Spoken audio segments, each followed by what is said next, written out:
This is me in 2022 and this is me now. और मैं आपको बताऊंगा कि कैसे आप भी मेरी तरह ऐसी ट्रांसफॉर्मेशन कर सकते हैं। बट पहला क्वेश्चन आता है वाई लुक्स मैक्स। तो ये करने से आप ज़्यादा अट्रैक्टिव तो लगोगे ही, बट इसके साथ साथ आपको बेटर करियर अपॉर्चुनिटीज़ या फिर जिस भी फील्ड में आप हो उसमें ज़्यादा प्रेफरेंस मिलेगी। और ऐसा मैं नहीं कहता, ये रिसर्च बताती है।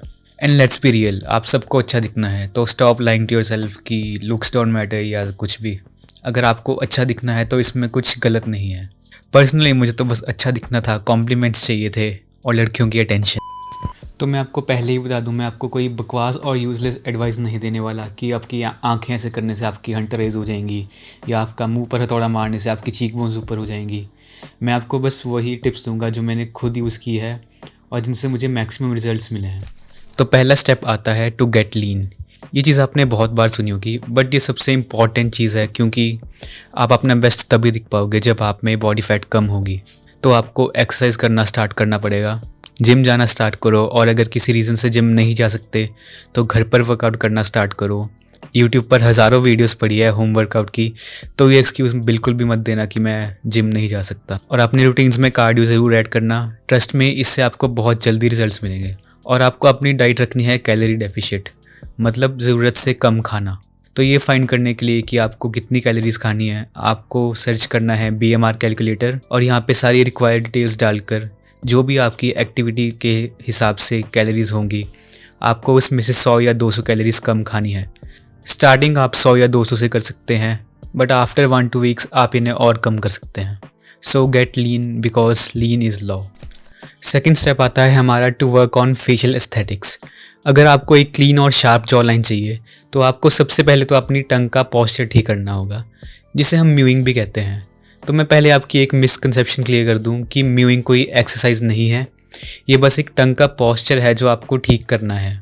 इसमें आपको अपनी टंग को अपने माउथ के अपर पैलेट पर रेस्ट करवाना है और ये पॉस्चर आपको हमेशा मेंटेन करके रखना है। माउथ ब्रीदिंग की आदत को आपको बंद करना पड़ेगा। हमेशा अपनी नाक से ही सांस लेनी है, अपनी मुंह से सांस लेना बंद करो।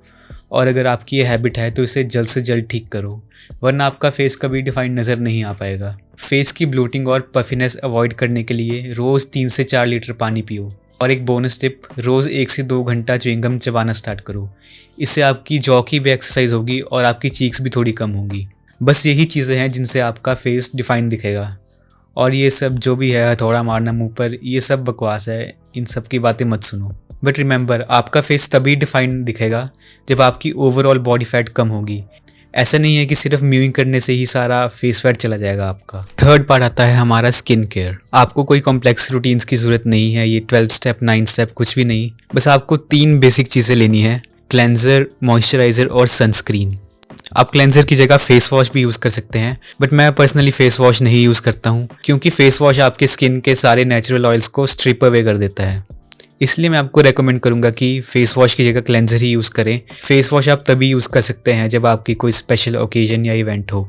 आप टोनर्स और सीरम्स भी यूज़ कर सकते हैं, but that is totally optional. But आपके पास ये 3 चीज़ें तो होनी ही होनी चाहिए। और सनस्क्रीन को आपको सबसे ज़्यादा इंपॉर्टेंस देनी है।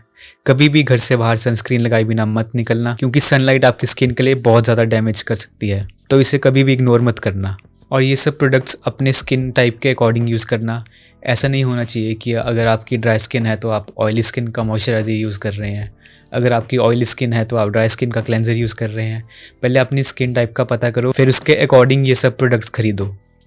मेरी ड्राई स्किन है और अगर आप इंटरेस्टेड है कि मैं कौन से प्रोडक्ट्स यूज़ करता हूँ तो मैं इसका लिंक डिस्क्रिप्शन में डाल दूँगा। फोर्थ आता है हमारा ग्रूमिंग।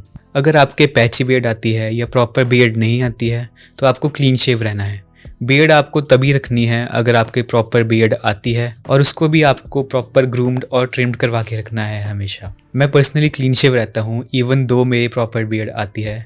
ये पर्सनल प्रेफरेंस की बात होती है, ऐसा कुछ नहीं है कि आप ये करने से कुछ कम मैस्कुलिन लगोगे या कुछ। तो आप जिसमें अपना बेस्ट दिखते हो वैसे रहो। नेक्स्ट आता है हमारा hairstyle. A hair is a man's makeup, because ये आपकी लुक्स ख़राब भी कर सकता है और उन्हें इन्हांस भी कर सकता है। तो आप पर कौन सा हेयर स्टाइल सूट करेगा, ये फाइंड करने के लिए पहले तो आपको अपनी फेस शेप पता होनी चाहिए कि ये राउंड है, स्क्वायर है या रेक्टेंगल है। एंड देन उसके हिसाब से आपको गूगल या पिंटरेस्ट से इंस्पिरेशन लेनी है। या फिर आप मेरी तरह एक्सपेरिमेंट भी कर सकते हैं अलग अलग हेयर स्टाइल्स के साथ, आपकी फेस हार्मनी के हिसाब से। फेस हार्मनी के हिसाब से मतलब जो आपके फेशियल फीचर्स को कॉम्प्लीमेंट करता है और अच्छे से दिखाता है, एंड इवेंचुअली आपको आपका हेयर स्टाइल मिल ही जाएगा। अब आता है हमारा फैशन एंड क्लोथिंग। ये बहुत इंपॉर्टेंट है because the way you dress says a lot about you. तो ऐसे NPCs की तरह ड्रेसअप होना बंद कर दो। ये सब स्किनी जीन्स, ये रंग बिरंगी टी शर्टें पहनना बंद कर दो। जेन्युइनली बहुत बुरी लगती हैं ये। पिंटरेस्ट पर जाओ, वहाँ पर एस्थेटिक्स को एक्सप्लोर करो। Old money, star boy, street style या जो भी आपको अच्छा लगता है। और इसमें भी की है एक्सपेरिमेंटेशन। आपको एक ही स्टाइल में फंसे नहीं रहना है, आपको अलग अलग एस्थेटिक्स को एक्सप्लोर करना पड़ेगा, तभी आपको अच्छे से ड्रेसअप होना आएगा।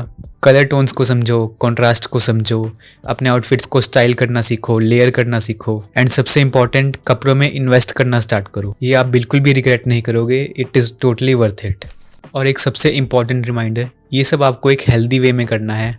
अपने आप को कभी दूसरों से मत कंपेयर करना। जो भी आप सोशल मीडिया पर देखते हो उन सब चीज़ों को मत बिलीव करो। जो भी आप वहाँ पर सेलिब्रिटीज़ और मॉडल्स को देखते हो उनको एक स्पेशल ओकेजन के लिए तैयार किया जाता है। उन्होंने स्टाइलिस्ट्स भी हायर किए होते हैं, मेकअप भी किया होता है, और उनको स्पेसिफिक उन कैमरा एंगल से कैप्चर किया जाता है कि जिनमें वो बेस्ट दिखें। तो इनको देखकर आपको इनसिक्योर होने की कोई ज़रूरत नहीं है। वो भी आपकी तरह एक इंसान ही है। और at the end of the day looks आपकी ग्रोथ का एक पार्ट होना चाहिए, आपकी पूरी आइडेंटिटी नहीं। बिकॉज अगर आपके पास कोई गोल्स और वैल्यूज़ नहीं होंगे तो आपकी लुक्स बिल्कुल भी मैटर नहीं करेंगी। तो गाइस, ये थे स्टेप्स जिनसे आप एक अच्छी लुक्स ट्रांसफॉर्मेशन कर सकते हैं। अगर आप चाहते हैं कि मैं इनमें से किसी स्पेसिफिक टॉपिक पर वीडियो बनाऊं तो कमेंट करके ज़रूर बताना। एंड ये मेरी फर्स्ट वीडियो है तो इसे लाइक ज़रूर करना एंड चैनल को सब्सक्राइब भी। तो मिलते हैं नेक्स्ट वीडियो में। Till then keep improving, take care.